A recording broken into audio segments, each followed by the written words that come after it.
Hi everybody. Hola a todos, otra vez. Aral Balkan es un diseñador ético que, según su perfil de Twitter, es ex musulmán, ateo y activista. Activista por los derechos de los cibor. Bienvenido, Aral. ¿Nos puedes explicar eso? ¿Qué son los cibors? A ver. Bueno, ¿quieres empezar por ahí ya? Vaya. Bueno, vale, a ver. Vamos a empezar por esto. Déjame que te ponga esto. No, una pregunta, ¿soy yo un cibor o qué? ¿Que si eres un cibor? Sí, sin duda, eres un cibor. ¿Y esa gente que está ahí son cibor? Bueno, pues a ver, cuando se habla de cibor, a lo que me refiero es a cualquier persona que utiliza tecnología moderna, tecnología digital hoy en día. Y eso es porque utilizamos tecnologías para ampliarnos a nosotros mismos. Y eso es de lo que voy a hablar en mi presentación. Es esa tecnología. Esa tecnología que ha avanzado bastante. Os voy a poner un ejemplo. No sé si os va a venir bien. Así. Bueno, vamos a hacer una presentación no lineal hoy. Así que vamos a dar un salto. Bueno, ya llegaremos. Luego lo escucharemos. Pero ahora tengo otra provocación más que hacerte.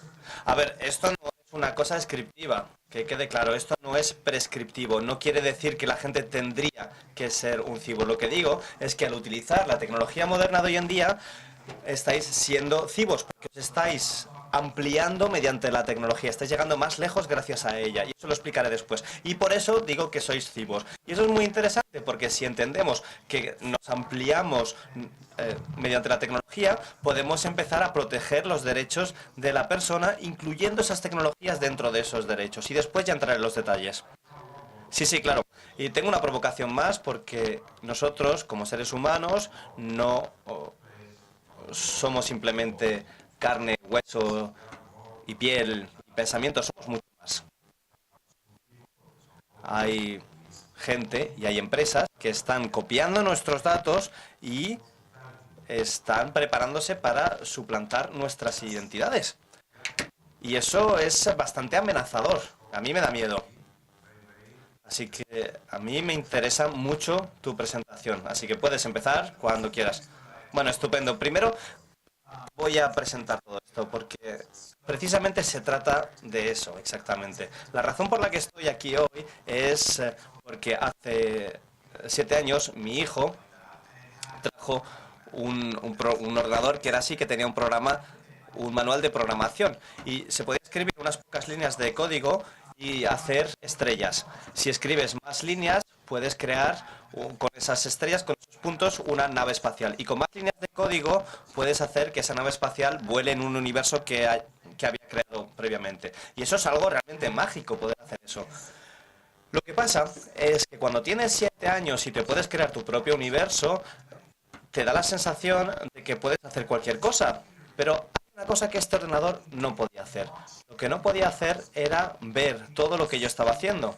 No lo almacenaba para siempre, no lo compartía con otras empresas en otro lado para que lo pudieran utilizar y psicoanalizarme continuamente para entender mi comportamiento y entender quién soy, para poder explotar mis actividades para sacarle beneficio y dinero y para lo que ellos quisieran. No se hacía nada de eso, porque un ordenador en aquel entonces no hacía esto. Si tú tenías un programa en un disco blando y te hacía esto, nosotros lo llamábamos malware, lo llamábamos spyware y sabíamos que era algo malo.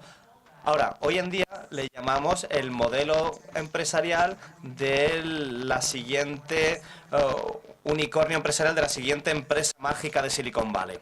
Ese es el modelo de negocios actual predominante. En aquel momento, en aquella época, teníamos una tecnología descentralizada. Nosotros teníamos un ordenador que controlábamos y poseíamos nosotros personalmente. Había una era con ordenadores de mainframe y esas eran ordenadores de las universidades, de los gobiernos, eran universidades de otros y tú lo único que podías hacer era alquilarlo un tiempo. Los ordenadores personales, los PCs, nos han dado la titularidad y el control personal. Pero eso fue una especie de regreso al futuro. Cuando llegamos a la web, a la World Wide Web, a la red mundial, parecía que estaba descentralizado, pero no, al revés, estaba centralizado. Los servidores, porque hay clientes, hay exploradores, hay teléfonos, pero todo eso se conecta a un servidor que está en algún lado. Y esos servidores están en Google, Facebook, etcétera, y esos son los nuevos centros, esos son los nuevos frames, los nuevos marcos. Y ahora tenemos el nuevo marco 2.0. Es decir, hemos vuelto al sistema centralizado. Lo que pasa es que ahora su ámbito, su alcance es mucho mayor. Ahora no es algo que afecta a una o dos universidades que están conectadas en red. Ahora afecta absolutamente a todos los que tienen un dispositivo. Y ahí está el problema. A mí lo que me interesa es que cuando trabajo con mi organización sin ánimo de lucro, nos planteamos, ¿qué va a venir después? A mí me parece que esto es un péndulo. Entonces, ¿qué va a venir después? ¿Qué va a pasar después de esta época centralizada en la época de Internet? Porque no vamos a volver a la época previa. Pero ¿qué va a haber después? Si lo pensáis, todos nuestros dispositivos inteligentes, sea una televisión, un smartwatch, un teléfono o un osito de peluche inteligente, todos ellos lo que hacen es recabar datos sobre ti. Y ahí no está el problema en sí. Esto simplemente es un hecho. La pregunta, de verdad, es quién posee y controla esta tecnología y esos datos y ese ojo que tienen puesto en nuestra vida. Si la tenemos nosotros, somos nosotros los que estamos viendo lo que ocurre con nuestras vidas y lo que hacemos, no hay problema, porque vivimos en una democracia. Ahora, el problema tiene que ver con lo que has preguntado, porque los que poseen y controlan esa información y esos datos y esa tecnología son empresas. Y por extensión, eso se pone a disponibilidad de gobiernos. Entonces estamos entrando en un sistema distinto, estamos en un sistema que está dirigido por las empresas. Y ahí es donde estamos hoy en día, porque toda esta información está controlada por un puñado de corporaciones. Es un sistema que se llamaba el capitalismo de la vigilancia.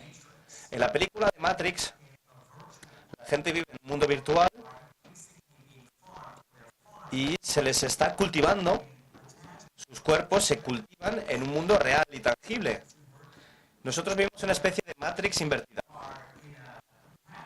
Vivimos en un espacio tangible, pero se nos está cultivando, entre comillas, desde un espacio virtual. Y los que están haciendo ese cultivo, por ejemplo, Mark Zuckerberg, cuando dice que la privacidad está muerta, está hablando de tu privacidad, no de la suya, ¿eh? Porque cuando Mark se compra una casa, se compra las 4 casas que rodean esa propiedad para protegerse. Cuando utiliza un ordenador, cierra los micrófonos y las cámaras para proteger su privacidad.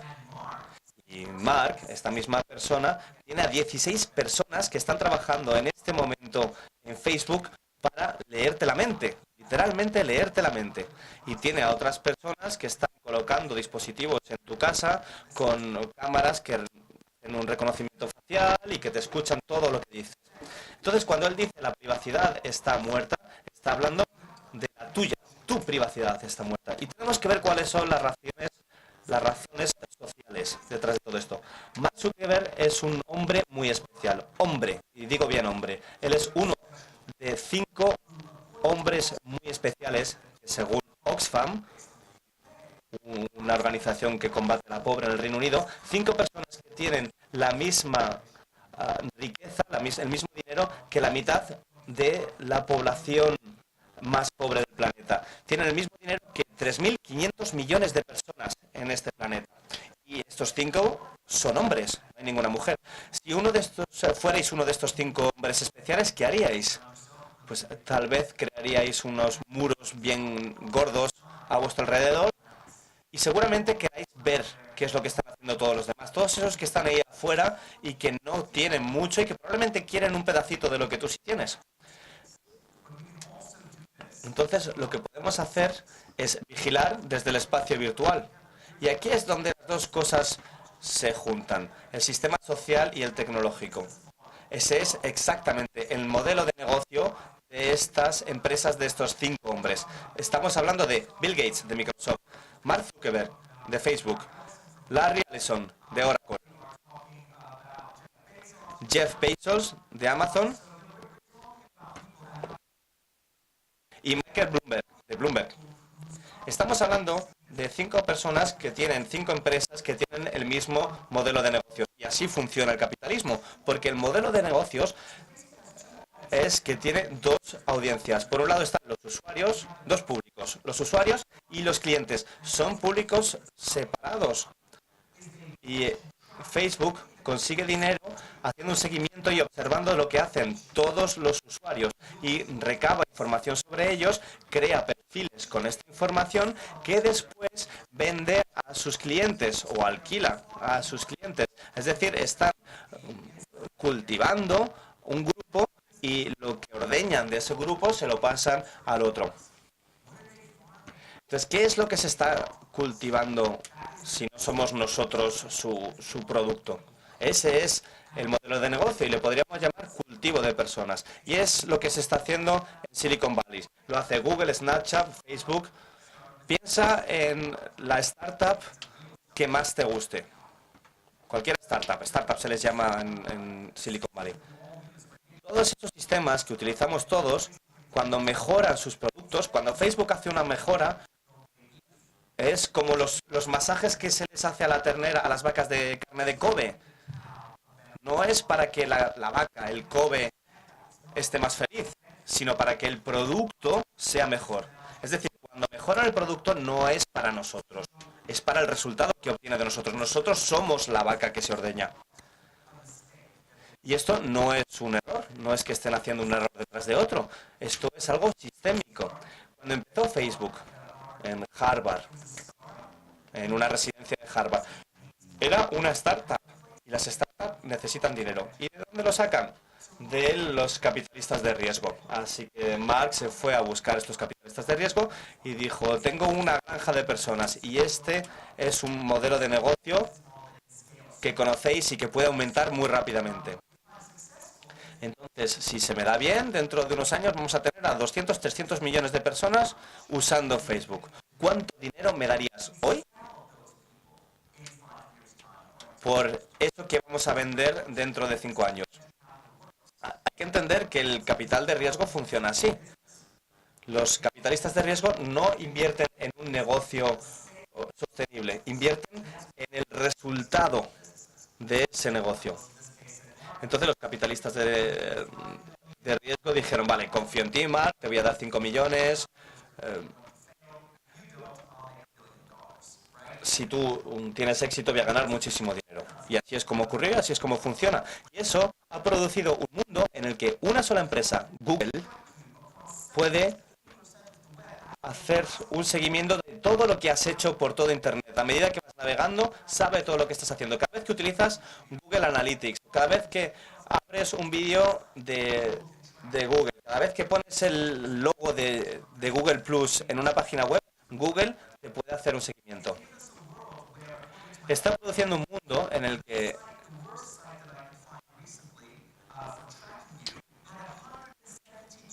cualquier página que pueda hacer un seguimiento tiene muchísimas maneras de hacerlo. Hay muchas empresas que están ahí haciendo ese seguimiento. Y luego aparecen las falsas noticias. ¿Por qué? Porque ya no tenemos una prensa libre. Tenemos la industria de la propaganda de comportamiento, así se le llama. Axel Springer es uno de los editoriales más grandes de Europa y según su abogado, en una denuncia reciente, dijo que el negocio principal de Springer es vender anuncios. El contenido periodístico es simplemente un vehículo para conseguir gente que te vea los anuncios. Hemos creado un mundo en el que el periodismo es un cebo. Entonces, tampoco nos debería extrañar que haya preguntas noticias. Facebook ha patentado un sistema de cámaras y un sistema de software que puede observarte sin que lo sepas para poder hacer un análisis emocional sobre ti. Y si estás triste, te muestra una cosa, si estás alegre, te cuenta otra. Y Google te puede seguir a la tienda y hacer un seguimiento de lo que haces con tu tarjeta de crédito. Y todo esto se comparte con los gobiernos. Así que para acabar mi presentación, diré que si queréis una imagen que resuma lo que es el capitalismo de vigilancia, hoy en día es esta. Estos son los líderes de las principales empresas tecnológicas del mundo y entre todos tienen más información sobre más gente del mundo que cualquier otro grupo de la historia de la humanidad. Y están todos reunidos, sentados a la misma mesa con el presidente recién electo en aquel momento. Y eso es para que nos caguemos de miedo. Y esa es mi presentación.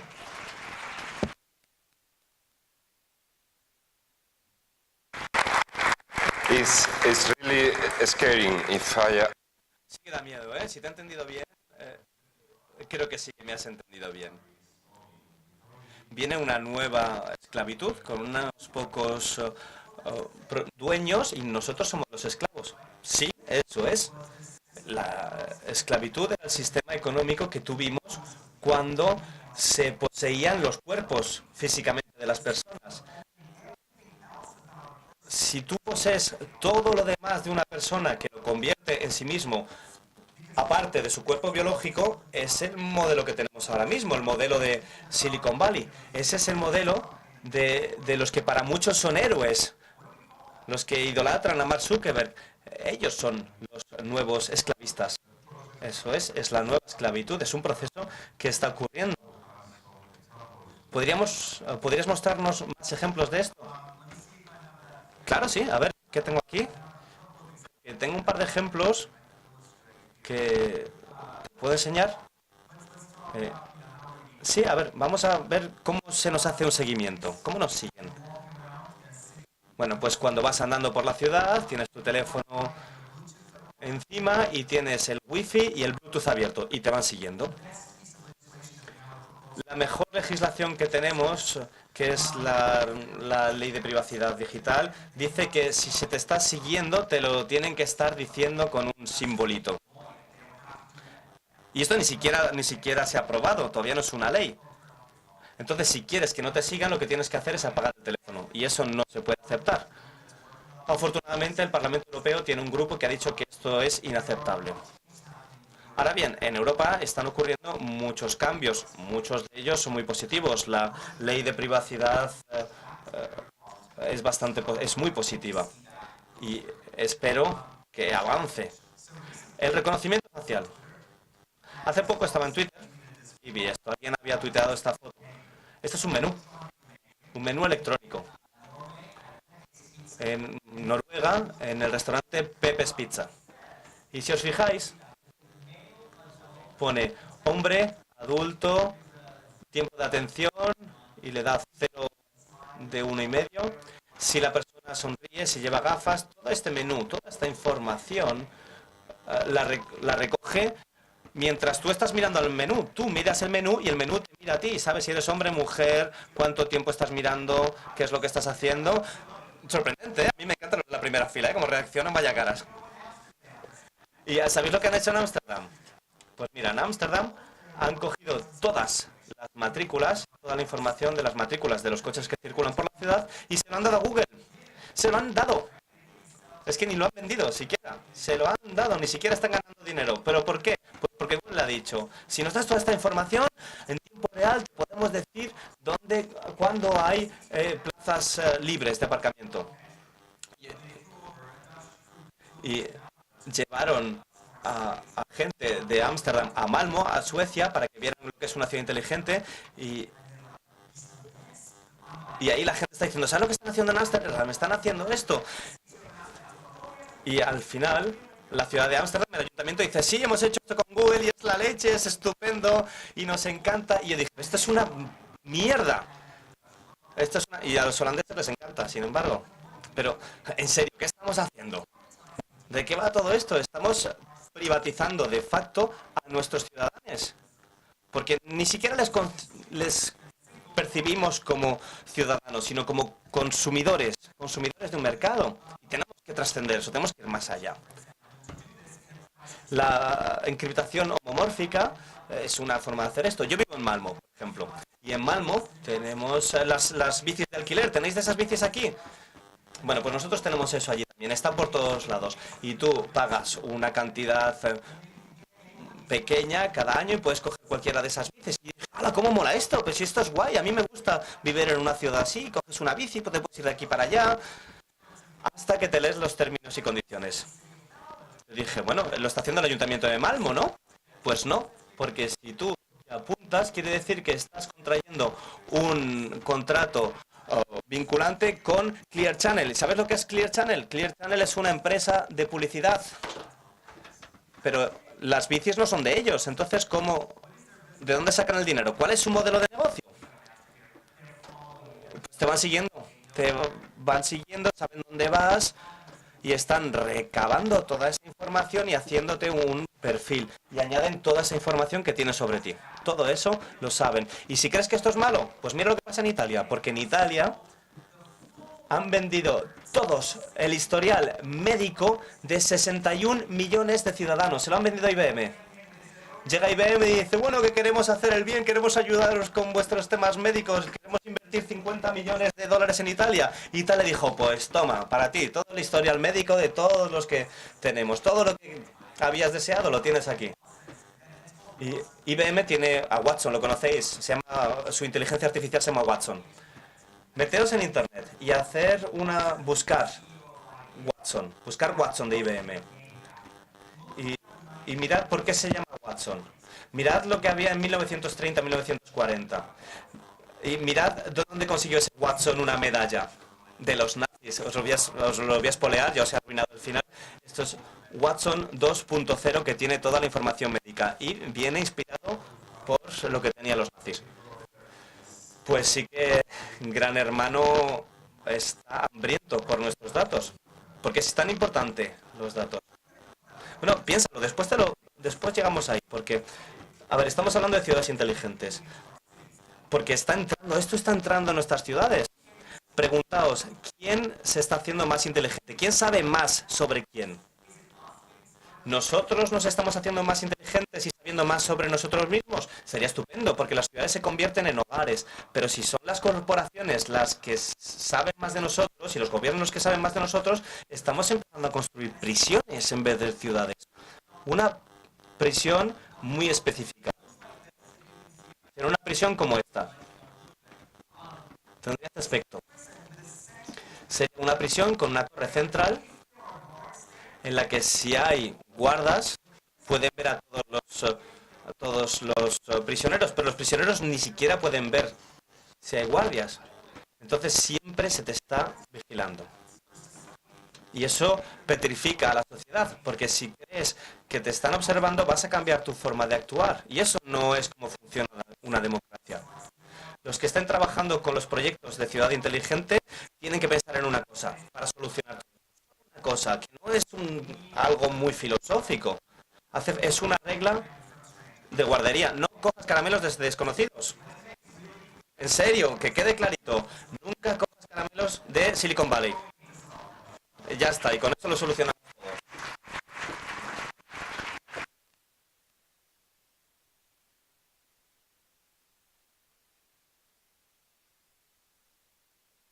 Esto no habíamos estado planeando esta noche, ¿eh? ¿No se nota? Bueno, pues esto es un poquito como lo que decían Orwell y Huxley hace 60 años. Ellos ya nos habían alertado de esta distopía y ha llegado, está aquí.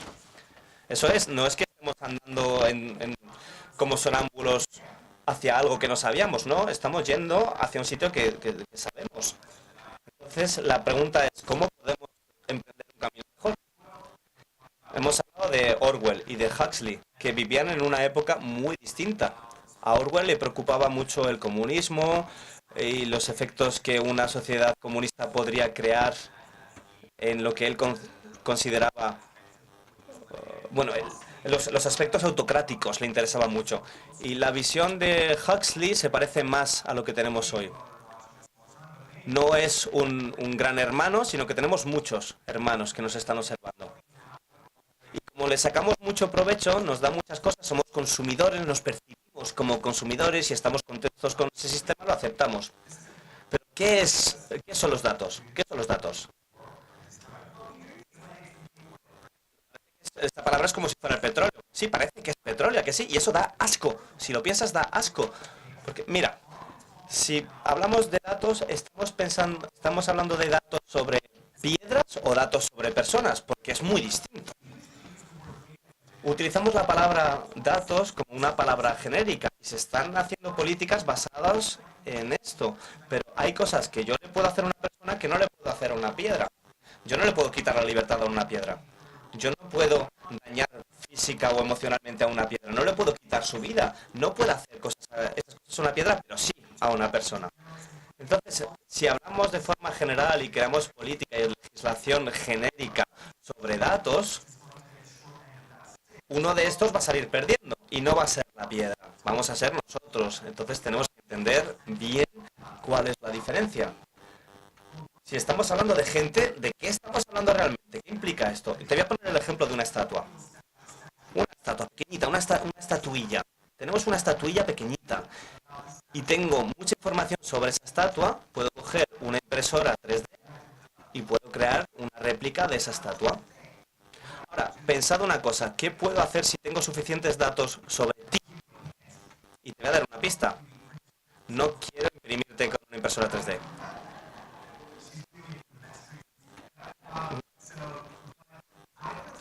No te quiero imprimir, pero quiero simularte. Sí que quiero crear una copia digital de ti y voy a ser yo el dueño de esa copia. Y es peligroso. Da igual si esa copia es de alta fidelidad o no, de alta definición o no, si te parece físicamente mucho o no. Porque si se parece mucho a lo que eres, si es muy distinta, yo puedo pensar que eres un terrorista. Si es muy parecido a ti, se convierte en un representante válido para explotar tu comportamiento. Entonces, ninguna de esas nos interesa ni es positiva para nosotros como individuos. Y esos son los datos. Tal vez haya llegado la hora de profundizar en el concepto de cyborg. A ver, que te explico lo que es un cyborg. El concepto de cyborg realmente se reduce a la persona. Ser una persona en esta era, en esta época. Bueno, pues este eres tú y esos son tus fronteras biológicas. Y con los años y con mucho trabajo hemos creado un sistema legislativo de leyes y justicia que sabe cómo proteger la integridad del ser. Y lo llamamos los derechos humanos. Y eso ha estado ahí. En una época se hacían las cosas bien. Pero ¿qué ha pasado en la época actual?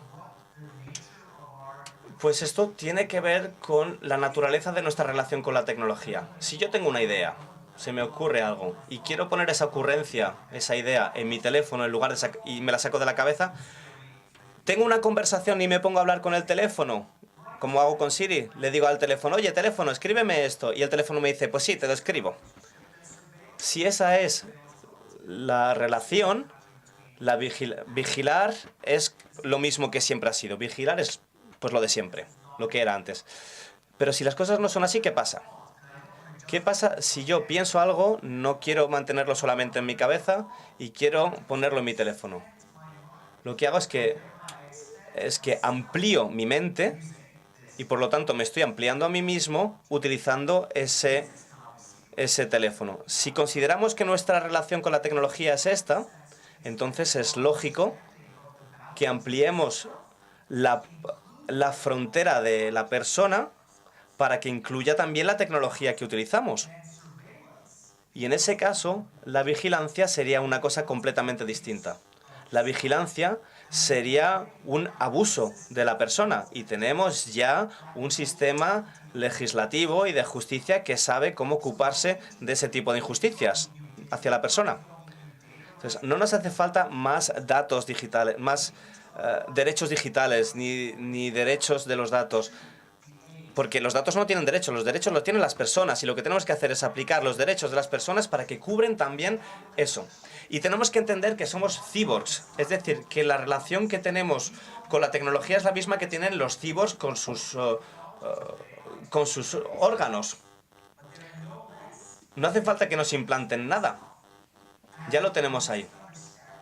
Y si no entendemos esto, no vamos a poder utilizar los derechos humanos que ya tenemos y estaríamos perdiendo la personalidad y la integridad propia que tenemos. Así que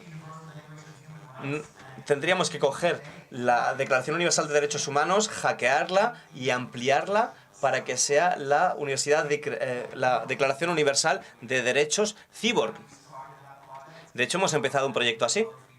Y nos encantaría saber qué pensáis. Lo tenéis en internet y me encantaría saber qué os parece. Es un cambio constitucional fundamental que tendríamos que hacer para afrontar esto. Bueno, si es el caso realmente de que yo soy un cyborg, me has convertido, debería haber algún margen para la ética, ¿no? Para un diseñador ético. ¿Cuál es la función de un diseñador ético en este mundo? Bueno, recordad que cuando yo digo que sois unos cyborgs, no estoy siendo prescriptivo, es decir, no estoy diciendo que tienes que ser un cyborg y utilizar la nueva tecnología. Más bien lo contrario, tenemos que proteger el derecho de no utilizar la tecnología. Porque lo estamos viendo mucho. Hay muchas empresas que hacen pulseras de seguimiento a sus trabajadores y si no hacen ciertas cosas no les dan no les cubre el seguro médico porque no se mueven bastante, etcétera. A ver, ¿tecnología ética? Pues me alegra que me hagas esa pregunta. A ver, cuéntanos. A esto se le llama preparación. La tecnología ética es una tecnología que está éticamente diseñada. Y tenemos un manifiesto para esto. Al final todo se reduce al respeto. El respeto de tres cosas. Respeto de los derechos humanos, que es fundamental, respeto del esfuerzo humano y tercero, respeto de la experiencia humana. Si combinamos todo esto, tenemos un diseño ético.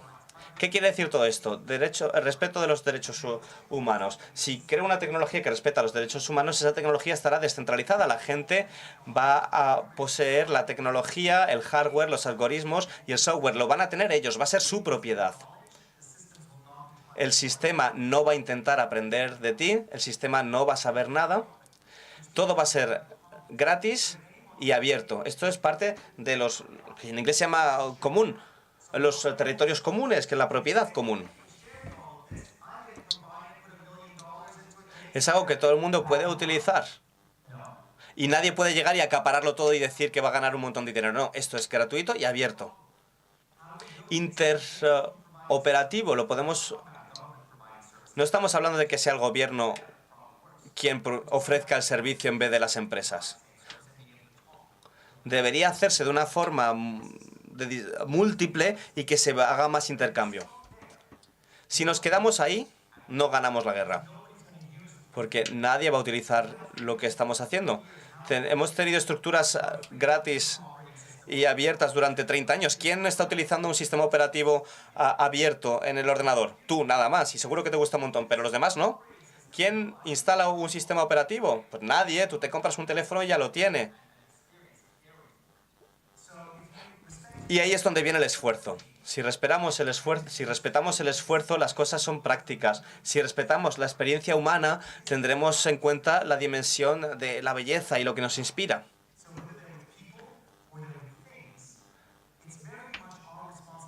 Es nuestra responsabilidad como creadores respetar a todos los demás. Si decimos que nos preocupan los derechos, pero que es muy difícil acceder, la cosa cambia. Si tenemos actividad, si tenemos accesibilidad, la cosa cambia. Entonces combinamos todo esto y tenemos un diseño ético. Aquí viene el problema con lo mainstream, con Silicon Valley, con lo generalizado. Y es que no respetan los derechos humanos en su modelo de negocio, pero sí que les preocupa mucho el esfuerzo y la experiencia humanos. ¿Qué significa eso? Si tenemos el núcleo podrido, si el corazón de la manzana está podrido y luego por fuera tenemos una piel maravillosa y un sabor estupendo y tiene un aspecto precioso y eso es lo que nos importa, ¿qué es lo que hemos creado? Una manzana envenenada, como las de los cuentos. Esto ni siquiera es un diseño. Silicon Valley no hace diseño, hace decoración. La decoración es coger algo que te presentan bonito, pero que tiene un corazón podrido. Si yo cojo el modelo de negocios de Google y lo expongo y digo, lo que hacen es que te explotan y cogen toda tu información y llega a Google y te dice, mira, esto es lo que te estoy dando. Va a decir, ¿pero qué es eso? Si huele fatal y tiene un sabor asqueroso y eso, lo que tienes que hacer es decorarlo. No es diseño, es decoración. Es algo que nadie se tragaría y enmascaramos su sabor y enmascaramos su imagen y su olor. El diseño ético, tenemos el manifiesto en internet, lo podéis leer, ahí lo tenéis en esa página. Eso es lo que hacemos en diseño ético. Pues ha quedado claro que se nos está haciendo un abuso. ¿Hay alguna manera de protegerse frente a estos abusos? Pues hay ejemplos de tecnología ética. Me parece que lo hemos planeado, ¿eh? Sí, hay cosas que se pueden hacer. Por ejemplo, mira, en lo mainstream puedes distinguir entre una empresa que te vende productos, como por ejemplo Apple. Cuando te vende un teléfono, está contenta y así gana los beneficios. Y otras empresas te venden a ti.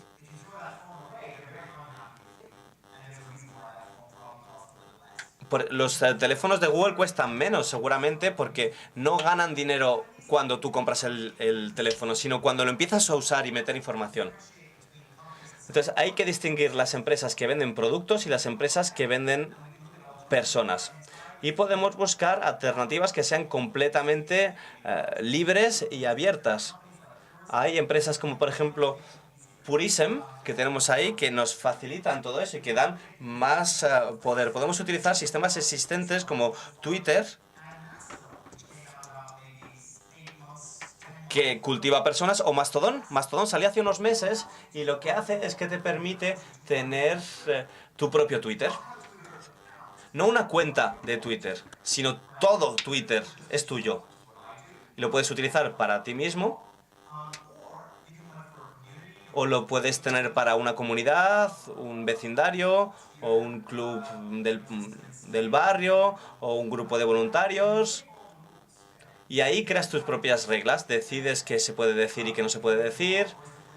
Si infringes la ley, la policía siempre puede venir. Pero tú eres quien controla todo esto. Twitter, la empresa Twitter, no te deja controlar nada. Y los Mastodon se pueden intercomunicar entre ellos. A lo mejor tenemos a 100 personas aquí, y 100 personas aquí, y 100 personas allí. Si yo sigo uno de esos 100, todas esas 100 personas ven la comunicación. Es decir, hay una relación orgánica, no es una cosa vertical que asciende como un cáncer. Al fin y al cabo es como un cáncer. Son todos los recursos que van para arriba. El cáncer es lo más parecido a esta estructura. Estamos creciendo con Mastodon de una forma horizontal. Tox, por ejemplo, Tox es un sistema de chat descentralizado. Signal está descentralizado, pero es libre y abierto. Laura y yo estamos trabajando en un prototipo gracias a crowdfunding que permite hacer comunicaciones privadas, pero por ahora es solamente un prototipo. Y lo que quiero decir es que estas cosas ya existen. ¿Sería realista pensar en un mundo centralizado de otra manera? Sí, claro. A ver, ¿hay alguna alternativa al mundo centralizado? Pues si queremos esta alternativa, tenemos que proteger la encriptación de cabo a rabo, es decir, completa.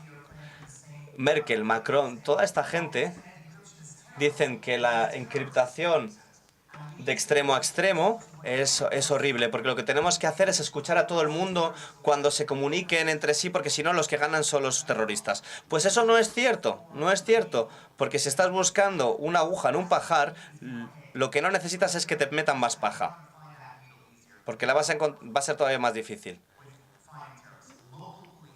Para buscar a los terroristas hace falta policía local, policía de proximidad. Eso sí funciona.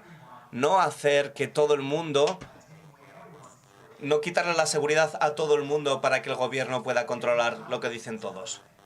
Luego, la neutralidad de la red, eso también es importante. En Internet, uno de los principios principales es que toda la información tiene el mismo valor. Si lo comparamos con una autopista, todo se mueve a la misma velocidad. Ahora se está pensando en crear carriles rápidos y carriles lentos. Y es una manera de hacerlo que parece que es para el bien social. Es, por ejemplo, Wikipedia cero. Sería Wikipedia gratis con tu teléfono incluida. Pero ¿qué pasa con los otros sitios web? Ellos no tienen esa ventaja. Esto sería simplemente el primer paso. O Facebook, por ejemplo, aparece gratis en todos los aparatos. ¿Y qué pasa con eso? Que Facebook le da muchísimas ventajas frente a otros. Y la otra cosa es la corrupción institucional. Google es el principal lobista de la Comisión Europea. Se gasta cientos de millones al año en ello y consiguen modelar las políticas. Los lobbyings y las puertas giratorias son un gran problema. Yo tendría que estar protegiendo tus derechos, debería estar regulando Google, y lo que voy a hacer dentro de 2 o 3 años es trabajar precisamente por Google. Trabajo para Google y eso es un problema, eso es corrupción. Tenemos asociación público-privada que dicen el sector público tendría que colaborar con el privado, pero es que eso no es lo que hay que hacer. La gente que tiene que proteger los derechos de los ciudadanos pueden contratar empresas privadas. Pero el único poder que tienen sobre las empresas privadas es la legitimidad que le dan los procesos democráticos. Así que si cedes esa legitimidad democrática y ese poder y haces una colaboración, una asociación con Google, al final ellos son los que se van a beneficiar y eso es lo que estamos viendo ya. Intenta contratar Google. Intenta contratar a Google. Tú les dices, no te vamos a dar ningún dato, simplemente te vamos a contratar. Vas a trabajar para nosotros, no a cambio de información. Pues a Google no le va a interesar y no lo va a hacer. Todo eso es corrupción institucional y es lo que tenemos que combatir. Necesitamos políticas tecnológicas progresivas para poder luchar contra la corrupción institucional, las asociaciones público-privadas, las violaciones de derechos humanos. Tenemos que dejar de hablar de consumidores, del mercado, de usuarios. Solamente hay 2 sectores que hablan de usuarios. Una es la de los camellos y los otros son Silicon Valley. Los que hablan de usuarios, son los únicos que hablan de usuarios. Tenemos que dejar de hablar de ello. Tenemos que hablar de ciudadanos, de seres humanos, de derechos humanos, de soberanía individual, de comentarios saludables, de un mundo descentralizado, de interoperativo. Esto es Diem 25, que es un proyecto político paneuropeo.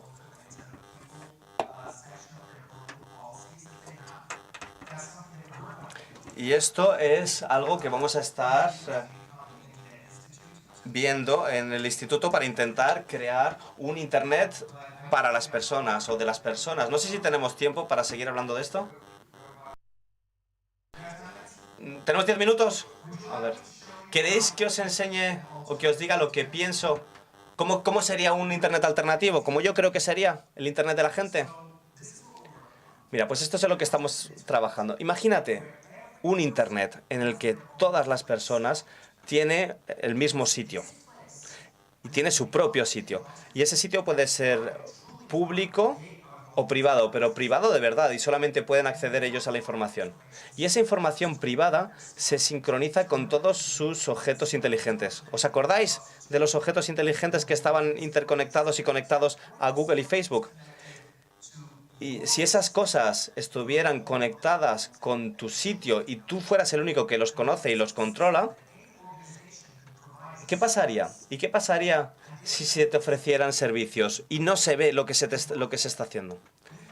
¿Y qué pasa si todo esto fuera esencial para la democracia? Si esto fuera esencial para ser un ciudadano. Si eso se apoyara desde los propios impuestos. Siempre estamos hablando del crowdfunding, ¿no? Pues podemos hacer un crowdfunding para cosas que interesan a la sociedad en general. Y a eso se le llama impuestos. Y no sé por qué hay gente que les parece que eso es algo horrible. Pero eso es lo que son los impuestos. Y todo el mundo puede ampliar el sistema, pero para eso tiene que compartir con los bienes comunes. Y mediante eso podemos crear una economía más saludable y más ética, con un núcleo más ético, que no es lo que tenemos ahora, que es una economía enorme para 5 personas. Pero, ¿por dónde empezamos? Tenemos que coger la interred y pasar a la indired. Para eso, todos y cada uno tienen que tener su propio dominio. Hoy en día no es así, tienes que buscar un dominio. ¿Quién tiene su propio dominio? ¿Quién se lo ha comprado? Sí, mira, las tres personas de antes, otra vez. Y necesitas un servidor, necesitas instalaciones. ¿Quién sabe hacer esto? Ni los 3 de antes, ahora menos todavía. Y no va a funcionar porque estamos compitiendo con este formulario de 30 segundos que tiene Facebook. Si no podemos crear una alternativa centralizada, nunca vamos a poder llegar allí. Y mira esto que dice Facebook, eso es una mentira. Esto es publicidad engañosa porque Facebook no conecta unos a otros. Facebook conecta a todo el mundo con Facebook. Así que es publicidad engañosa. Hay alternativas. Tenemos OpenNIC, que es un sistema de dominios abierto que está fuera del sistema capitalista. Y ahí puedes meter tu nombre gratis y nadie más lo puede obtener. En Gante estuve el jueves y me di cuenta de que ellos tienen su propio dominio, .gent, .gante en realidad. Y yo les dije, mira, os propongo una cosa, queréis construir la ciudad de las personas, y eso es muy progresista, y quieres crear el tu.gent. Bueno, pues vamos a empezar con eso. ¿Qué pasa si todo el mundo de Gante tiene su propio dominio .gent? Y están todos vinculados a un mismo espacio de Internet. Pues esto sería estupendo, porque si lo que hacemos es que estamos recuperando el espacio público. El espacio público online es la interconexión entre unos y otros. No es un sitio físico, es la interconexión entre unos y otros. Y recuperamos el espacio público. Y eso se puede utilizar para conectar a las personas peer-to-peer, de igual a igual, para que Ellen se comunique con Ralph de una forma segura. Y esto podemos llevarlo más lejos. Como tienen su propio espacio, pueden decidir cómo se comunican con la ciudad. Si creamos esto, podemos coger la cuestión de quién tiene y controla tus datos y podemos contestar diciendo nosotros somos los dueños y controlamos nuestros datos. Y esto es compatible con una ciudad que sea un hogar. Y esto es compatible con la democracia y su avance. Esta historia tiene un final feliz, porque esto ocurrió el jueves pasado y allí estaba el alcalde y el concejal de estrategia. Y yo hablé con el concejal del Ayuntamiento de Gante, que se ocupaba de esto, y le dije, bueno, ¿y qué piensas? Y me dijo, pues vamos allá, vamos a hacerlo.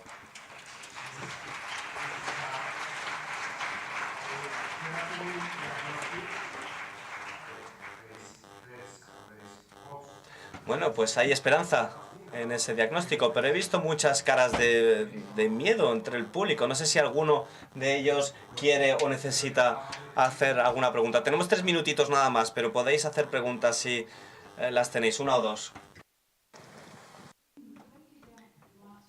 ¿Qué pasa si no quieres tener ese tipo de red? Porque yo, por ejemplo, vivo en 2 ciudades, ya no me valdría el ejemplo de una red solo para una ciudad, lo de Gante. Bueno, esto no se va a forzar, no se va a obligar, cada uno va a tener la posibilidad de tenerlo o no, una red social dentro de propia ciudad o no, pero no va a ser obligatorio. Pero si se pudiera hacer, bueno, pues nosotros tenemos un plazo de 1 año antes de que cambie el alcalde. Y va a ser un gran reto porque tenemos que sacar este dominio, el .gent del sistema capitalista, tenemos que pasarlo a un sistema abierto. Va a suponer bastantes dificultades, pero si lo podemos hacer, lo que representaría es una pequeñísima chispa de esperanza que sí que va un poco a sacar lo mejor, a incitar la imaginación de las personas. No se trata solamente de criticar y decir esto es malo, esto es malo, esto es malo, esto también, sino de buscar alternativas que sí que sean buenas. Y esto es una manera por la que empezar. Y no se puede dejar de lado, no se puede omitir, no se puede ignorar. Hay que empezar para ver qué se puede hacer y cómo hacerlo. Pero independientemente de lo que hagamos, el mayor reto de nuestra época es cómo hacer que cada uno, cada persona recupere su propio espacio en Internet, que sea cómodo, que sea suyo, que sea adecuado y que esté fuera de Facebook. Tenemos mucho camino que recorrer en la tecnología para resolver los problemas de la tecnología que tenemos y que ha creado la tecnología.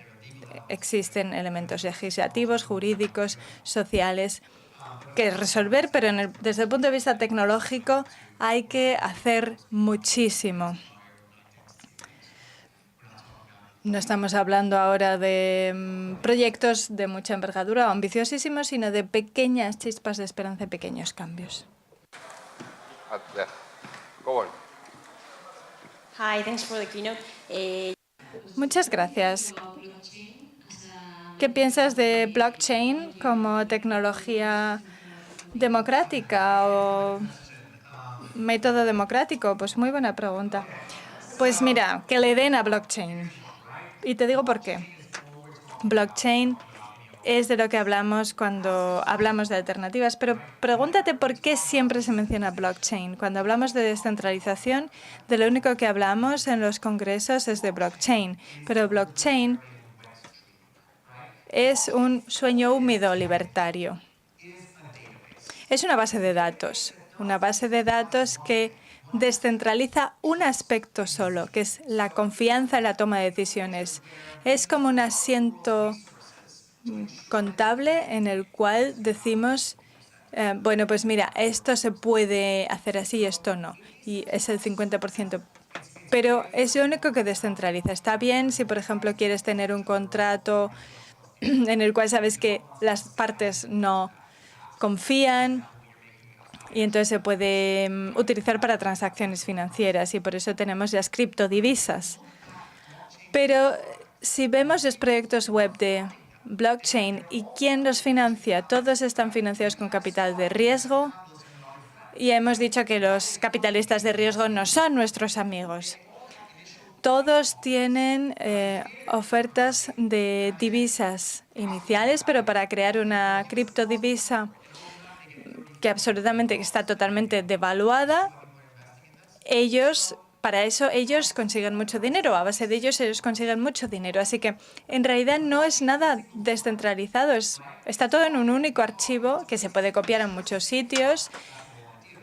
Y de hecho, esa es la base, pero en realidad está todo en un sitio. Si utilizamos blockchain para poner mensajes cifrados en ese tablero, en ese tablón de datos, aunque el cifrado sea el mejor, el más avanzado, lo que conseguimos es que se descarga todo el blockchain y